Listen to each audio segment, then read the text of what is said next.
Subscribe now and press the bell icon. Never miss an update. Subscribe now and press the bell icon. Never miss an update. Sports talk में फिर से एक बार आप तमाम का स्वागत है और इस्तकबाल है। और मैं उम्मीद और आशा करता हूं कि आप तमाम लोग बखैरियत और आफियत से होंगे। टेस्ट की दुनिया में तहलका मचाने वाला सिर्फ एक शख्स, एक बॉलर, एक गेंदबाज है और उसका नाम है मोहम्मद सिराज। मोहम्मद सिराज के बारे में जितनी भी बातें कही जाए उतनी कम है। आजकल तो पूरा सोशल मीडिया मोहम्मद सिराज के नाम से गूंज रहा है और वो तमाम तारीफ के मुस्तहक है, तमाम तारीफ के लायक है और तमाम उन्हें अप्रिशिएट कर रहा है। जबकि एक जमाने में आरसीबी के लिए वो खेला करते थे, 7 साल तक वो आरसीबी के साथ खेलते रहे, लेकिन आरसीबी ने पिछले साल उन्हें रिलीज इसलिए कर दिया कि उनमें अभी वो कोई बात बाकी नहीं रही। लेकिन मोहम्मद सिराज ने हिम्मत नहीं हारी और फिर उन्होंने एक दूसरी फ्रेंचाइज के साथ हाथ मिलाकर वहां भी अपने खेल का बेहतरीन मुजाहिरा किया। मोहम्मद सिराज की क्रिकेट दुनिया में बहुत से ऐसे तनकीदनिगार रहे, ऐसे क्रिटिसाइजर रहे जो मोहम्मद सिराज को हमेशा से एक आम सा बॉलर महसूस किया, एक आम सा गेंदबाज महसूस किया। तो तब हो गई कि इंडियन क्रिकेट टीम के साबिक कप्तान रोहित शर्मा ने चैंपियंस ट्रॉफी में उन्हें लेने से इनकार कर दिया और कहा कि मोहम्मद सिराज तो नए गेंद से तो बॉलिंग कर सकते हैं, गेंदबाजी कर सकते हैं, लेकिन जब बॉल पुराना हो जाता है, जब बॉल पुराना हो जाता है तो बात नहीं रहती और वो विकेट नहीं ले सकते।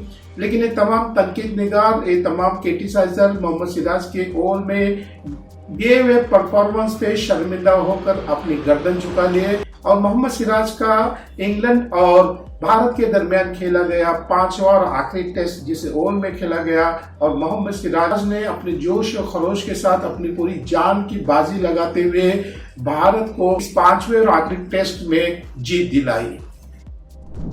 कि लहरों से डरकर नौका पार नहीं होती, कोशिश करने वालों की कभी हार नहीं होती। नन्ही चींटी जब दाना लेकर चलती है, चढ़ती दीवारों पर 100 बार फिसलती है। मन का विश्वास रगों में सांस भरता है, चढ़कर गिरना, गिरकर चढ़ना ना अखरता है। आखिर उसकी मेहनत बेकार नहीं होती, कोशिश करने वालों की कभी हार नहीं होती।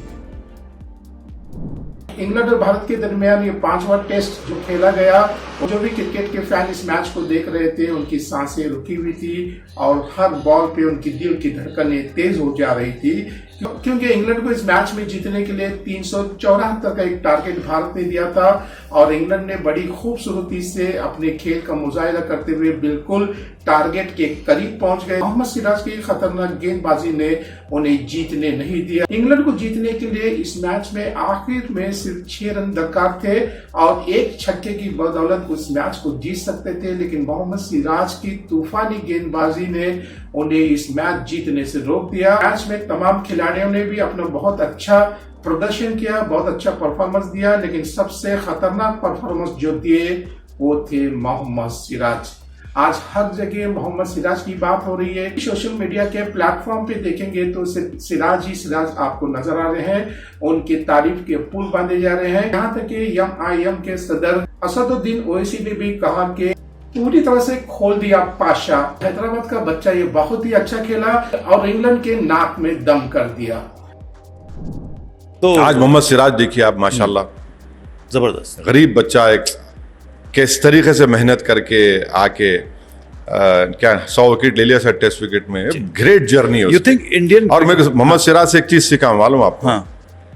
वो एक अच्छी बात किया इंटरव्यू में, मैं सुन रहा था कि हमको दुनिया में ऐसा किसी को देखकर, किसी के बोलने को सुनकर या उनके क्रिटिसिज्म को सुनकर काम नहीं करना चाहिए, अपना काम करो। मैं बोला यार ये तो बात तो सही कर रहा है। बिल्कुल। अब देखिए बात, आप किसी से भी विजडम सीख सकते हैं। मैं सिराज की जब बात सुना मैं बहुत अच्छी बात की इसने। आप किसी को खुश नहीं कर सकते दुनिया में, अपना काम करो, चलो। और ग्रेट जर्नी है सिराज की। हम तो उम्मीद करते कि वो और खूब खेले इंडिया के लिए और इंडिया को टेस्ट मैचेस जिताए, वनडे जिताए। ग्रेट जर्नी है, बड़े इंस्पिरेशनल नहीं, इंस्पिरेशनल है। इतने पूरे odds, against all odds Siraj ने मेहनत की, जस्तजू की और अपने आप पर उसको बहुत कॉन्फिडेंस आज भी है।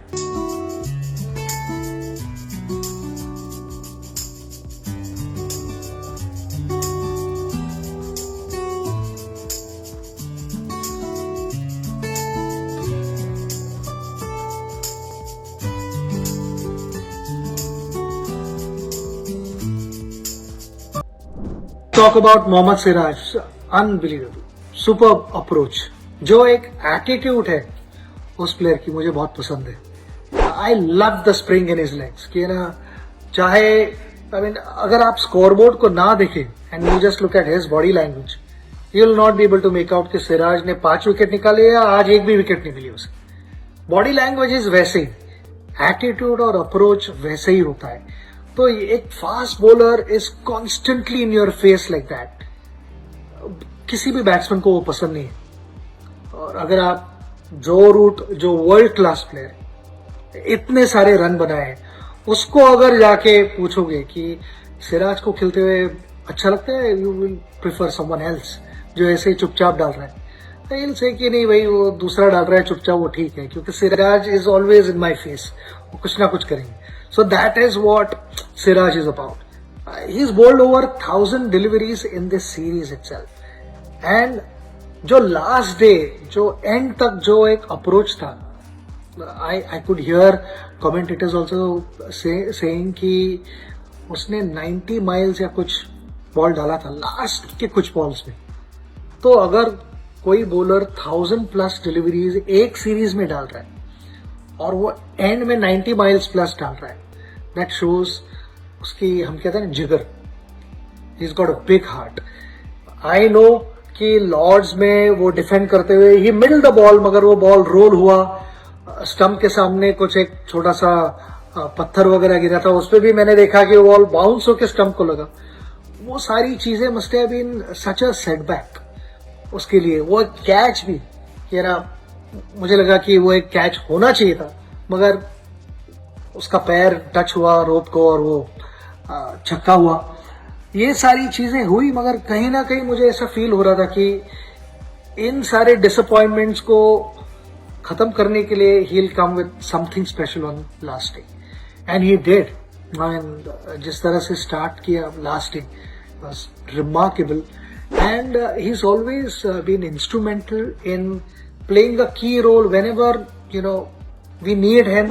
We want him to deliver that knockout punch. He's been able to do that consistently in the past, and so was the case in this series.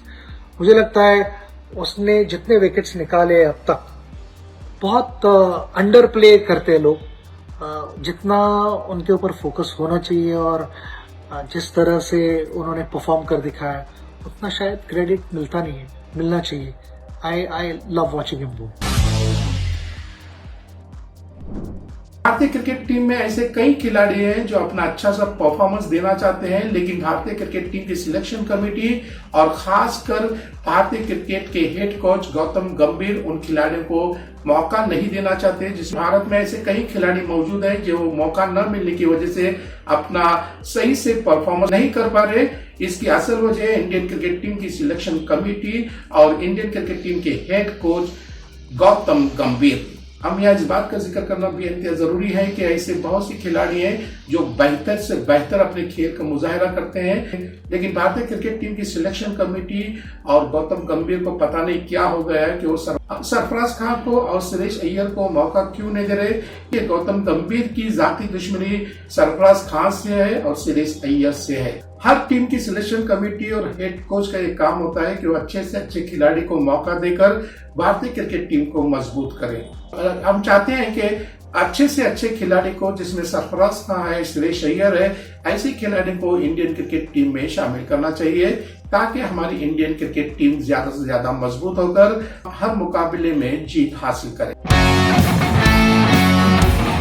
Sports talk में खबरों का सिलसिला जारी है और हम उम्मीद करते हैं कि हमारा चैनल आपको पसंद आ रहा होगा. आप इसे बराए करम लाइक करें, शेयर करें और सब्सक्राइब करें. फिर से एक बार आपसे मुलाकात होगी इसी तरह की खबरों के साथ. तब तक आप अपना ख्याल रखें. मिलते हैं. खुदा हाफिज.